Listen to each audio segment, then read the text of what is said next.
आपकी ये मंदिर वाली जो जगह है वो कितने एकड़ में फैली हुई है? 22 एकड़ में, 22। जिसमें 322 छोटे छोटे मंदिर हैं भगवान के। ओहो, माने भगवान का पूरा शॉपिंग मॉल ही सजा के रखा है। साइलेंस। और इन सारे मंदिरों में भगवान की सेवा के लिए 142 पुजारी हैं, समझा? आपके मंदिर के बाहर भिखारी कितने बैठते हो पता है आपको? क्या? भिखारी भिखारी अंदर की 320 मूर्तियां, 142 पुजारी याद है आपको, लेकिन आप ही के मंदिर के बाहर बरसों से कितने भिखारी बैठते हो याद है आपको? मिलॉर्ड, इनके मंदिर के बाहर जो भिखारी बैठते हो उसमें किसी को भी मंदिर के अंदर एंट्री नहीं। अब धूप हो बारिश हो बाहर सड़ते रहने का, अंदर पैर नहीं रखने का। ना मत कहना, ना मत कहना, ये आप ही के मंदिर के पुजारी ने मुझे बताया था। उसने तो मुझे ये भी बताया था महाराज कि कांजी भाई, ये केस अगर आपको जीतना है ना भैया तो हर सोमवार को आइए। तो मैंने पूछा मिलॉर्ड कि मैं कहाँ हूं? तो कहते हैं शिव जी के मंदिर में आइए और 1 लोटा दूध चढ़ाइए, फिर देखिए। मैंने बोला ठीक है, ये भी करके देख लेते। तो मिलॉर्ड में पहुंच गया मंडे को दूध का लोटा लेकर। ये लंबी लाइन लगी, सबके सब हाथ में लोटा पकड़ के खड़े हुए थे ऐसे। मैंने सोचा अंदर जरूर कोई दूध पीने वाला होगा, वरना ये सबके सब गधे थोड़ी है जो ऐसे लोटा पकड़ के लाइन में खड़े। मेरा नंबर है, मैं अंदर गया, अंदर कोई नहीं था दूध पीने वाला, कोई नहीं। बीच में वो काला पत्थर पड़ा हुआ था, उसे शिवलिंग कहते हैं मूर्ख। हाँ शिवलिंग पड़ा हुआ था, और वो पत्थर मिलो, वो पत्थर दूध था।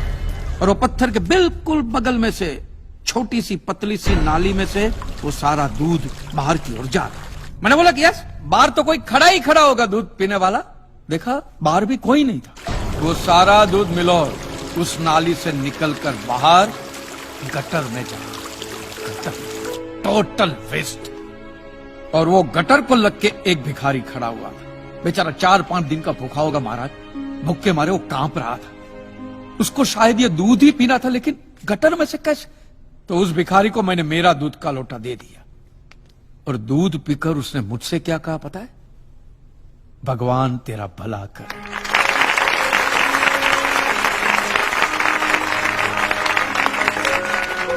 तो मंदिर में आने वाला एक एक इंसान वो पत्थर पे दूध डालने के बजाय किसी गरीब के पेट में डाले तो सबसे ज्यादा पुण्य मिलेगा, नहीं? और हाँ मौलवी साहब, किसी दरगाह पे फूलों की चादर उड़ाने के बजाय किसी नंगे फकीर के बदन पे कपड़ों की चादर उड़ाई जाए ना तो अल्लाह को बहुत खुशी मिलेगी। और जीसस के सामने मोमबत्तियां जलाने से अच्छा है किसी गरीब की झोंपड़ी में जलाइए, तो उसके घर में कभी अंधेरा नहीं होगा। क्यों, तुम भी भगवान को नहीं मानते क्या? अरे मैं खुद भगवान हूँ। अच्छा, तो मैं अमिताभ बच्चन हूँ। देखो कांजी, दूध, चद्दर, मोमबत्ती ये सब चढ़ाना एक प्रथा है। भगवान की पूजा अर्चना, इन सब का मूल्य तुम नहीं समझोगे क्योंकि तुम एक नास्तिक हो। जगत की मोह माया से तुम अभी तक मुक्त नहीं हुए। आप तो हो गए हो ना, आप तो बिल्कुल मोक्ष के दरवाजे पे खड़े हो। तो ये जो रीति रिवाज के नाम पे ढोंग चलते उनको बंद करवाइए ना महाराज। शनिवार को हनुमान जी की मूर्ति पे कितना तेल बर्बाद होता है पता है आपको?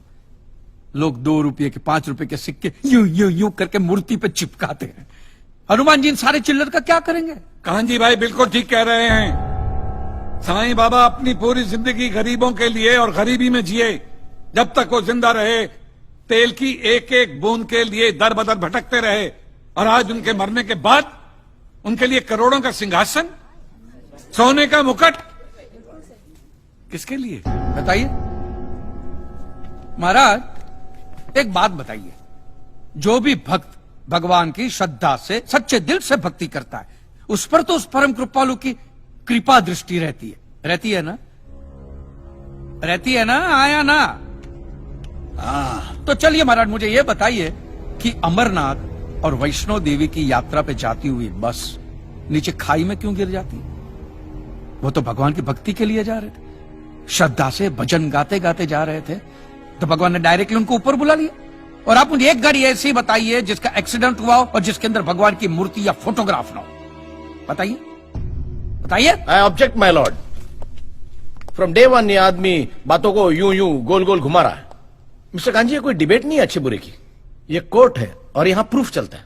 और हमारे पास प्रूफ है, इंश्योरेंस पेपर्स पर आपके सिग्नेचर्स। इसलिए लीगली आपको कोई हक नहीं बनता इंश्योरेंस कंपनी से पैसे और मांगने जहां तक हमारा प्रश्न है, बीमा कंपनी के नियमों को हम नहीं मानते। अगर उन्होंने लिख दिया कि भूकंप जज साहब ने करवाया है, तो क्या जज साहब पैसे देंगे?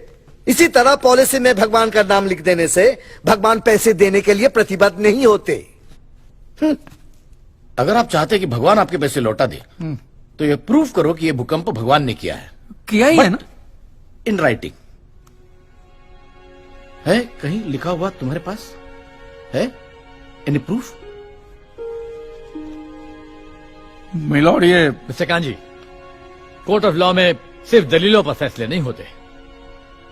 आपकी दलीलें, आपके आर्गुमेंट्स आम जनता के लिए कितने भी वैलिड क्यों ना हो, लेकिन अगर आप उन्हें साबित नहीं कर सकते हैं तो उनका कोई मतलब नहीं। आपके पास कोई सबूत है? You may please proceed.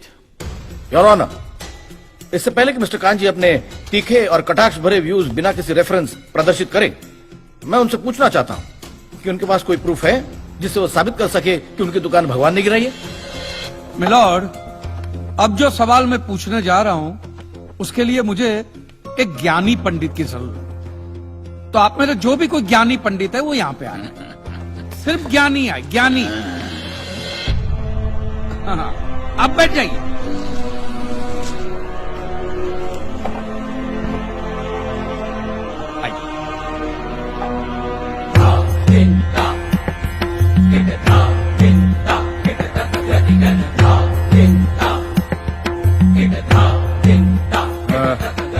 महाराज, आप जो पंडित लोग आपके प्रवचन में जो शास्त्रों की बातें करते हैं, तो शास्त्रों में जो भी लिखा होता है वो सब सही होता है?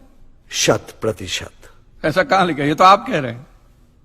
गीता में लिखा है। अच्छा, क्या लिखा है गीता में? गीता के 4थे अध्याय का 40वां श्लोक, अज्ञस्य अश्रद्धानस्य संशयात्मा विनश्यति, नायम लोकस्ति ना परा ना सुखम संशयात्मना।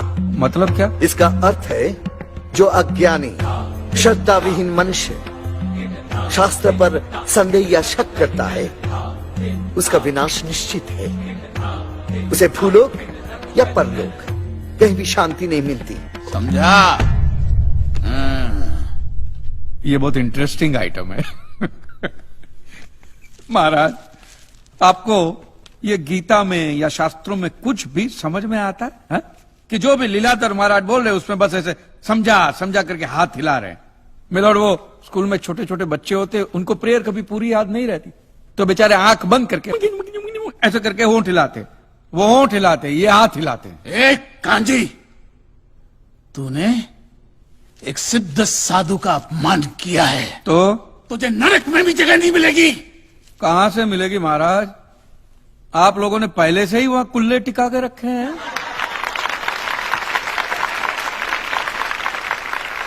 तेरा ये दुस्साहस नास्तिक!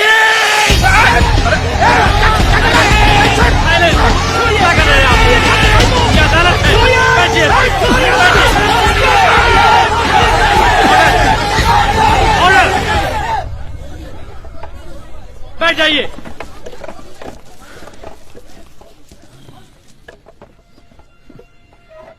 दुखेष्वनु द्विग्न मनः सुखेषु विगत स्पृह वितराग भय क्रोध स्थित धीर मुनि रुच्यते।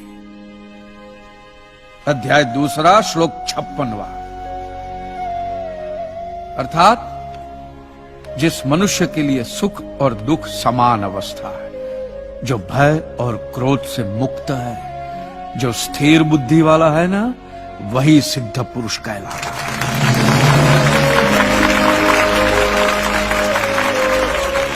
ये मुझे गीता सिखाएंगे? अरे ये क्या गीता सिखाएंगे मिलॉर्ड? इन लोगों की तो आईक्यू भी रूम टेम्परेचर से लो है। आपको 2 बात किया कही मैंने उकसाने के लिए, भड़काने के लिए, मुझे मारने चले हैं। ऐसी है आपकी सिद्धि सिद्धेश्वर? मिस्टर कांजी, उनकी सिद्धि क्या है, यह कोर्ट का मुद्दा नहीं है। कोर्ट का मुद्दा यह है कि आपकी दुकान किसने गिराई। भगवान ने गिराई है। ये आप फैसला सुना रहे। फैसला सुनाना जज साहब का काम है, आपका नहीं। आपको तो सिर्फ प्रूफ करना है कि उस दिन जो भूकंप आया वो भगवान की वजह से आया था, जो प्रूफ करना इम्पॉसिबल है। Relax relax relax, nothing is impossible. Swami ji एक बात बताइए, भगवान ने ही ये भगवत गीता कही है कही है, और भगवत गीता में जो भी कहा गया है वो सब सच है? 100%। Point to be noted milord. तो मुझे एक बात बताइए कि भगवान ने भगवत गीता के 9वें अध्याय के 8वें श्लोक में क्यों ऐसा कहा है कि पूरी सृष्टि का सर्जन मेरी इच्छा से हुआ, इसका विनाश भी मेरी इच्छा से होगा, ये पूरी सृष्टि मेरी इच्छा के अधीन है, इसके सर्जन और विनाश के लिए सिर्फ मैं और मैं ही जिम्मेदार हूं। और ये देखिए मिलॉर्ड, ये बाइबल में भी कहा गया है, Aiza chapter 54 verse 16 See, it is I who have created the smith who blows the fire of coals and produces a weapon fit for his purpose. I have also created the ravager to destroy. अब ये देखिए, ये कुरान शरीफ में भी है। सूरह जलजला 99 आयत 1 से 8 में भी लिखा है कि जब जमीन अपनी पूरी शिद्दत के साथ हिला डाली जाएगी और जमीन अपने अंदर के सारे बोझ को निकालकर बाहर डाल देगी और इंसान कहेगा कि ये उसको क्या हो रहा है, उस दिन वो अपने ऊपर बीते हालात बयां करेगी, क्योंकि तेरे रब ने उसे ऐसा करने का आदेश दिया होगा। रब ने।